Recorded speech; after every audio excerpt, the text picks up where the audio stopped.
Hello friends, कैसे हैं आप सब। स्वागत है आपका यूपीएससी एट होम प्रविष्या के यूट्यूब प्लेटफॉर्म पे।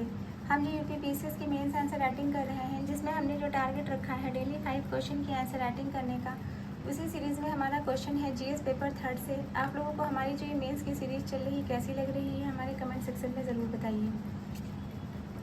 क्वेश्चन को हम देखेंगे, समेकित कृषि प्रणाली क्या है, भारत में छोटे और सीमांत किसानों के लिए यह कैसे लाभदायक हो सकती है।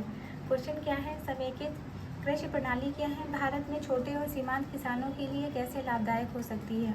हमारा जो ये मेंस की सीरीज है वो यूपीएससी एंड यूपीपीसीएस के पीवाईक्यू पे बेस्ड है, जो कि करंट के साथ अपडेट करते हुए आप लोगों को कराई जा रही है।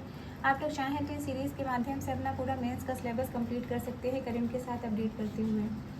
तो सबसे पहले हम इसका इंट्रो देखेंगे। इंट्रो में बताएंगे कि समेकित कृषि प्रणाली के बारे में। समेकित कृषि प्रणाली एक बहु उत्पादक प्रणाली है, जिसमें फसल उत्पादन के साथ साथ पशुपालन, मुर्गी पालन, मछली पालन, मधुमक्खी पालन, बागवानी कृषि वानिकी, मशरूम उत्पादन आदि को एकीकृत किया जाता है। इसका उद्देश्य भूमि, जल, श्रम और अन्य संसाधनों का अधिकतम एवं टिकाऊ उपयोग सुनिश्चित करना है। तो ये हमारा इंट्रो कंप्लीट हो गया। अब क्वेश्चन की मेन बॉडी का पार्ट देखेंगे कि भारत के संदर्भ में इसकी प्रासंगिकता को देखेंगे। भारत में 86% किसान छोटे व सीमांत किसान हैं। कृषि मंत्रालय 2021 व 22 की रिपोर्ट के अनुसार संसाधन सीमित हैं और जोखिम अधिक देखने को मिलता है।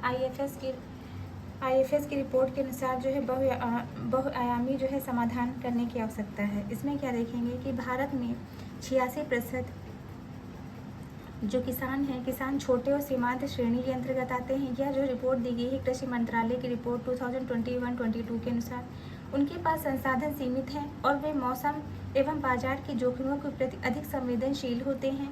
ऐसे में समेकित कृषि प्रणाली उनके लिए जोखिम प्रबंधन और आय संवर्धन का प्रभावी माध्यम हो सकती है।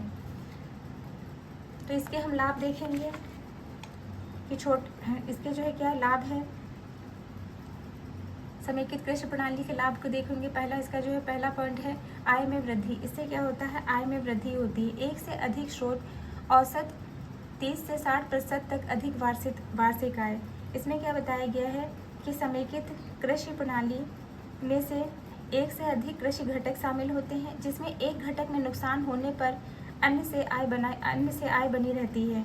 इसका उदाहरण हम देख सकते हैं। तमिलनाडु के कुल्लूर जिले में एक आईएफएस मॉडल अपनाने वाले किसान की वार्षिक आय में 60% की वृद्धि दर्ज की गई। एक इसके अनुसार ICAR 2022 की रिपोर्ट के अनुसार बताया गया है। फिर हम देखेंगे दूसरा जो पॉइंट है वो क्या है, रोजगार जोखिम प्रबंधन। इसके अंतर्गत क्या बताया गया है, एक घटक में घाटा होता है तो अन्य में, मतलब जो है हम जब कई प्रकार की चीज़ें एक साथ में करते हैं, तो अगर हमें मान लीजिए एक जगह जो है नुकसान हो भी जाता है तो दूसरी जगह उसकी भरपाई हो जाएगी। फिर क्या है, रोजगार सृजन। इसके अंतर्गत बताया गया है कि 150 से 200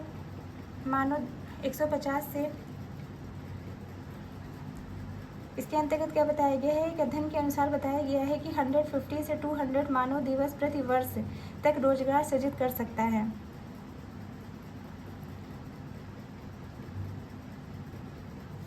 दूसरा क्या है, पोषण सुरक्षा। इसके अंतर्गत दूध, अंडा, सब्जी, पारिवारिक पोषण में सुधार होगा। किसान खुद के लिए दूध, अंडे, सब्जी आदि उत्पादित कर सकते हैं, जिससे पोषण स्तर में भी उनके सुधार देखने को मिलेगा। फिर क्या है, पर्यावरणीय लाभ। जैविक खाद और पुनर्चक्रणीय, कम लागत और कम रसायन। इसके अंतर्गत जो है बताया गया है कि जैविक खाद बढ़ेगी और पुनर्चक्रणीकरण होगा, जिसके कारण जो है कम लागत लगेगी और कम जो है रसायन का उपयोग होगा। फिर क्या है, जलवायु सहनशीलता। इसके अंतर्गत बताया गया है कि विविध प्रणाली, मौसम जो है जोखिम कम। विविध कृषि गतिविधियाँ मौसम जनित जोखिमों को कम करती हैं, जैसे वर्षा में कमी होने पर मत्स्य पालन या पशुपालन से आय बनी रह सकती है। तो ये हमने इसके लाभ देख लिए। अब सरकारी योजनाएं जो है कौन सी हैं इससे संबंधित, उसको हम देखेंगे। पहला क्या है, राष्ट्रीय कृषि विकास योजना। दूसरा है राष्ट्रीय परंपरागत कृषि विकास योजना। नेक्स्ट है फार्मिंग सिस्टम रिसर्च। MIDH बागवानी मिशन, इससे संबंधित जो है ये सरकारी पहले हैं जो इससे संबंधित हैं। अब हम देखेंगे कि IFS छोटे और सीमांत किसानों के लिए एक परिस्थिति आधारित लाभदायक एवं टिकाऊ समाधान है। यह न केवल आय बढ़ाता है बल्कि उन्हें आत्मनिर्भर और जलवायु परिवर्तन के प्रति अधिक सहनशील बनाता है। तो ये हमारा जो है ये हमारा क्वेश्चन का मेन बॉडी का पार्ट और कंक्लूजन सब कंप्लीट हो गया। अब आप लोगों को हमारी जो मेंस की सीरीज़ चल रही है कैसी लग रही है हमारे कमेंट सेक्शन में ज़रूर बताइए। ऐसे ही पढ़ते रहिए, लाइफ में आगे बढ़ते रहिए, UPSC 8वीं प्रविशा के सामने मेंस आंसर राइटिंग करते रहिए। Thank you.